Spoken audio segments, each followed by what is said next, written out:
Hello friends, and good morning to you, or whatever time of day it is that you're watching this. It is like 5 a.m. I got up super early this morning because I have not picked up my camera in forever, and I actually kind of was missing it.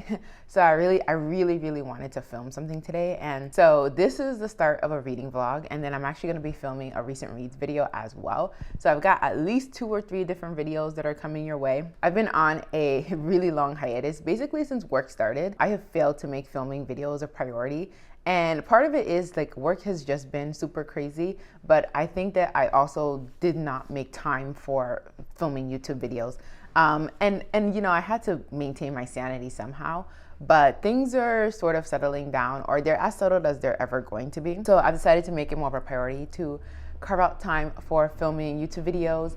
And also just, I've let my sort of reading slide, like everything to do with reading. I've been reading less books, but I have been reading still, but I haven't been tracking those books as well. So now I have like this massive undertaking where I need to figure out everything I've read the past couple of months and get that updated with Goodreads. But hopefully I can do that before the year ends. I cannot believe we are already in December. It is December 1st.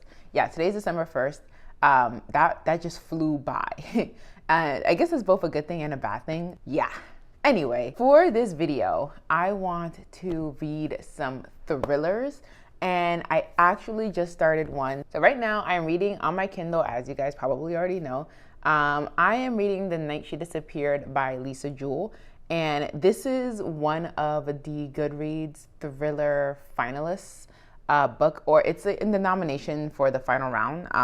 I've actually been going through that list and coming up with a TBR based on it because I am not very good at keeping up with new releases, but all those books were released this year. So I figured it was a really good place to start. There were a lot of books this year in the Goodreads nomination that I just have not read. So it just hit me that I didn't read a lot of new releases this year. I think I only voted for the sci-fi category for Project Hail Mary because I can vouch for that just being an excellent book. Some of the other books that I've read, I don't know if I'm confident enough to say that they're the best in their category. I just happen to have read those books. And that's what makes those awards really hard to choose just in general. But anyway, The Night She Disappeared. So I started this last night and I'm about 26% of the way through. I've never read Jewell before. I know this is not her first book and that she has a couple different books. I've never read her work. So this book so far, it opens with this young mom. She's a teenage mom. She's like, I think she just turned 20. And so she's living with her mom. And she went out with her boyfriend, who's also the father of her kid. And they just went out to have a night out, you know, their new parents. And she never returns home. And the boyfriend as well, neither of them ever returns home. So now the mom, who's the grandmother to their baby, is trying to figure out what happened. So she has gone to talk to her daughter's friends. She stopped by like the bar that they were hanging out at. She went to the house that they went to hang out with a friend whose name was Scarlett. And so far she's got no sort of real answer as to where her daughter disappeared. Everyone's trying to tell her that maybe she just basically tried to run away from her responsibilities being a super young mom. And she's convinced that she wouldn't do that because she loves her son too much. Yeah, so that's so far what's going on. It sounds like this new friend of the daughter, whose name is Scarlett, has some sort of role in it, or that's like what the author is trying to point us toward. At this point, I have no idea where this is going. I don't even know if the daughter will be found. So far, okay. This is like, it hasn't been super gripping. It's not like super thrilling, but it's an interesting story nonetheless. I think I'm gonna continue with it. It's not DNF land for sure. I don't think it'll be a 5-star read for me based on what I'm reading so far. Hopefully it picks up. Now, I don't know what the second book that I read in this vlog is going to be. I want it to be a thriller theme, but I don't have another thriller on my TBR that I'm super excited about reading right now. I'm actually working on a Kindle Unlimited subscription, so I've been reading a lot of Kindle Unlimited books, and I kind of just went on a thriller bend. So I'm thinking that I may pick up a romance and we'll do one thriller, one romance. I don't know, we'll see. It'll depend on what I'm in the mood for reading. I'm trying to just read things that I enjoy reading because I have less time for reading now, and so like they have to be worth it. So that's it for now. I'm gonna go ahead and film another video, and then hopefully by then I have to leave for work at like 6:30. It's like 5:30, so I've got another hour, but I'll check in again probably tomorrow if not later today, if I've made some more progress in the night she disappeared. Hey guys, welcome back. It is finally Friday and I just got back from work and I am exhausted. It's been a long week. However, I need to get some things unpacked. So let's go ahead and do that now.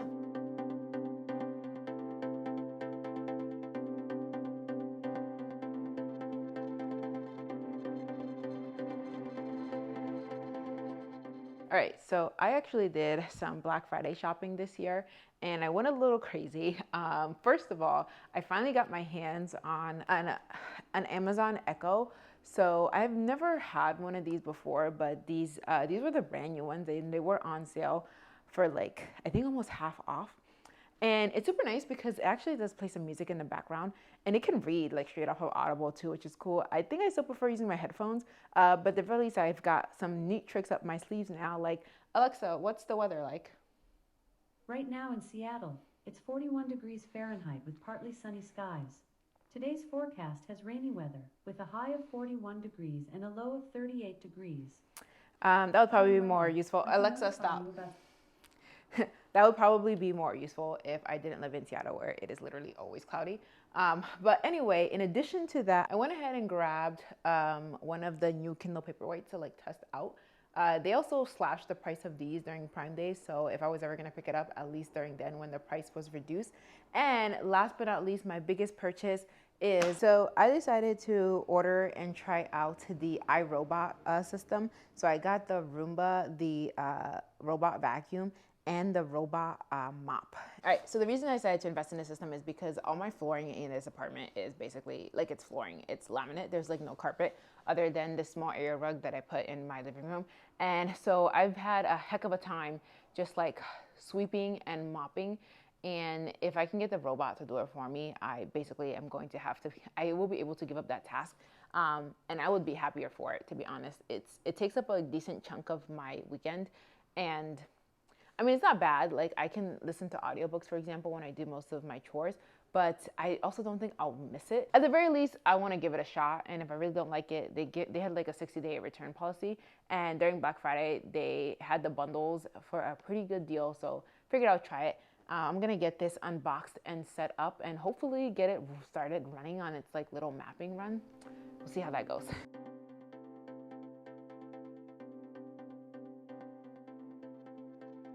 All right, so I've at least got the thing open and this is the robot. It's actually a pretty nice size. It's got bumpers and then there's a camera here at the front.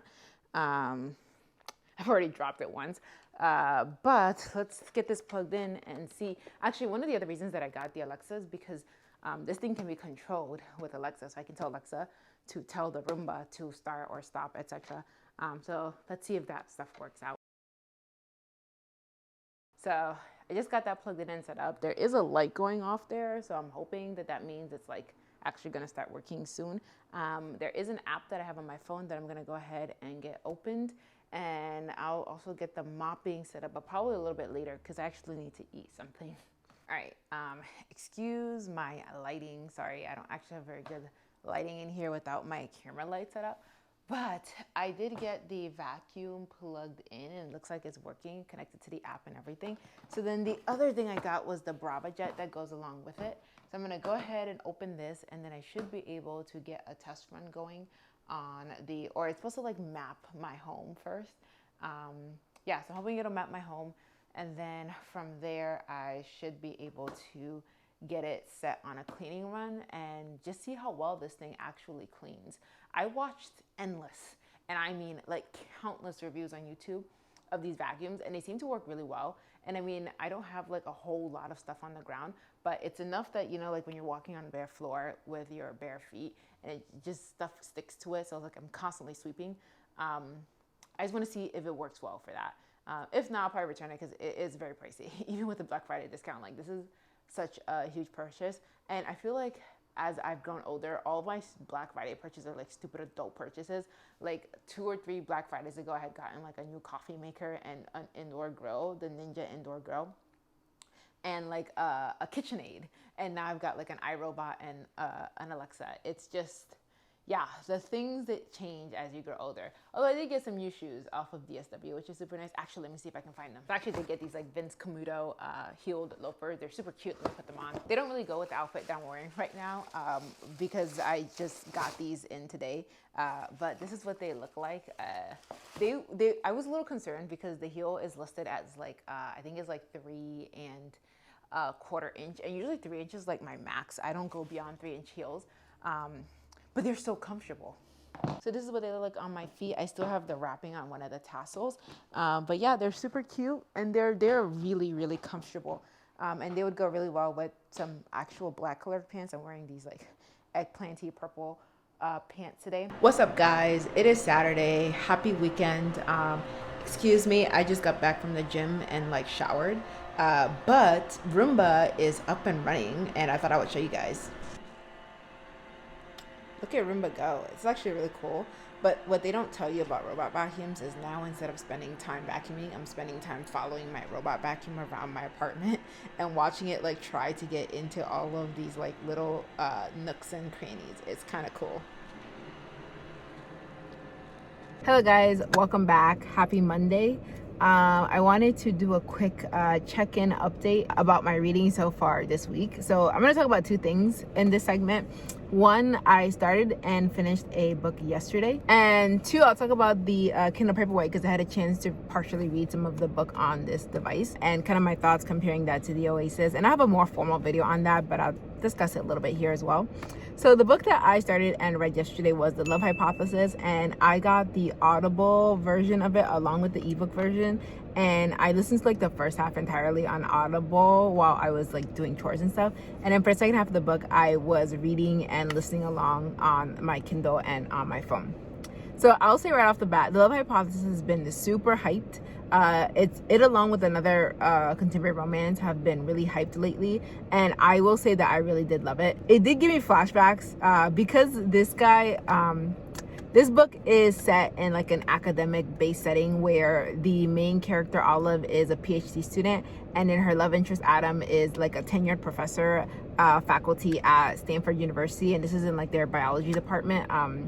I remember my like senior year of undergrad, I considered doing a PhD in chemistry, and I remember like all of the like sort of negative things about academia that were being mentioned in this video. It was just like a throwback. I regret nothing. I'm glad I did not go into academia, at least not at like the research PhD level. But yeah, I really enjoyed the book. I liked the science background. I will say it's not science heavy, so you don't have to worry about that if you don't like that sort of thing. It's really more of the backdrop. And then you hear a little bit about why Olive, the main character, is researching what she wants to research. It's really more the politics associated with academia that takes more of a forefront than the actual research or science. This is a fake dating trope where Olive, she pretends to fake date Adam, who is the professor, because her reason is that her best friend is into an ex that she used to date but doesn't really like, but she wants to convince her best friend that she's like moved on, and so she thinks that the way she can do that is to date someone new. And then Adam goes along with it because his funds are frozen by the university because they consider him a flight risk since he doesn't have like any roots in the area. So he thinks that pretending to date her will lead them to think otherwise, and then they'll release his research funds so he can continue to do his research for the current academic year. This book is a little slow. I didn't mind it because it was still pretty enjoyable, but if you don't like super slow romances, it's probably not for you. And it also does touch on sexual harassment in a way. There's definitely a portion of this book where the main character is sexually harassed and probably put in a situation that grad students may find themselves in, where it's really hard to speak out against sort of tenured faculty who, in that sort of setting, they really like control your life. It was an interesting topic of discussion and one that probably is like actual real life. The only thing that really annoyed me about this book is the main character, or actually the guy, Adam, is constantly calling Olive a smartass. But this happens like a lot, and like at first it's cute, but then after a while it's like, like you have a PhD in biology, maybe expand your vocabulary. So yeah, that was the only thing that annoyed me. Other than that, I did like it. The audiobook is good, so if you can get your hands on it, definitely go ahead and do that. And like I said, I read the second half of this book on my Kindle Paperwhite. So this is the latest version of the Kindle Paperwhite. I grabbed one of these during the Black Friday sale to test it out, see if I like it, and if I want to keep this over my Oasis. And there are a couple key differences between this. First of all, I think this is definitely the Kindle to recommend from here on out, because it is just so well priced and has like 99% of the features that anyone would need, and I can't even convince anyone that the Oasis is worth the extra price jump. But I will say I'm in a more unique situation where I already have the Oasis, and so would I trade it down for this? And I have to say, I don't think so. I find that it's so much easier to hold the Oasis in one hand than the Kindle. I'm one of those people that actually really likes the wedge on the Oasis. It makes it easier to hold. And having the power button on the bottom is really annoying. Like, I was reading and found myself accidentally pressing it. Either if I hold it with one hand and like my finger here has to, or accidentally touches the power button, or if it's like lying down, it'll accidentally press the power button. That's kind of annoying. And I kind of did miss the turn buttons.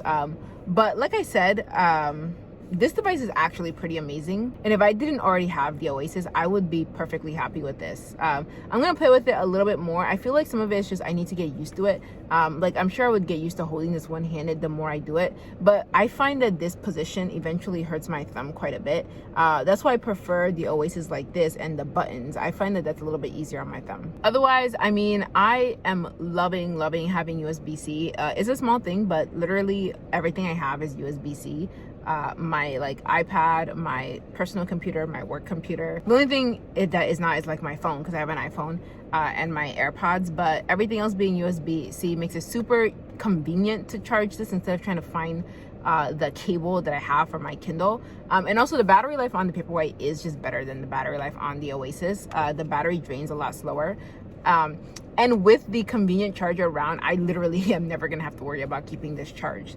So those are definitely the pluses. I hope that if Amazon upgrades the Kindle Oasis, they bring USB-C to it, because it really is nice. I mean, I imagine they would definitely at this point, unless they like totally cancel it altogether. I don't know what their plans are, but I will be curious to find out. All right, so that's my current update.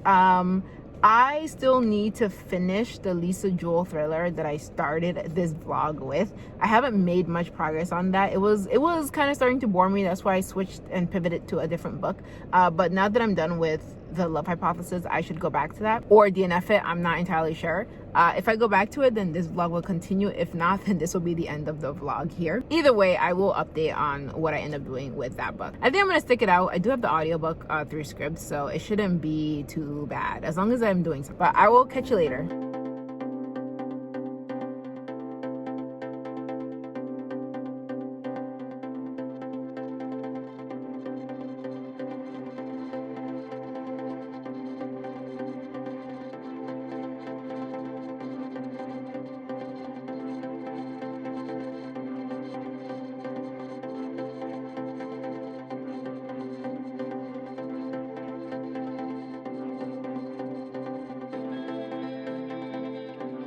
All right, guys, it is the next day. I'm back. It is literally hailing right now in Seattle, which I firstly have never seen it in Seattle, and I think I've seen hail like twice in my life.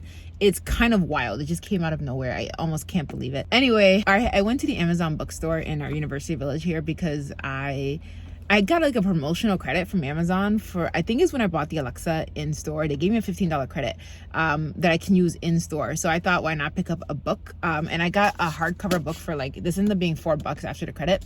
I decided to pick up Will Smith's memoir, which is Will by Will Smith. I think he had help with Mark Manson, it looks like. Yeah, I mean, Will Smith is an icon. I grew up watching The Fresh Prince of Bel-Air with my family, and it was so much fun. Love that show.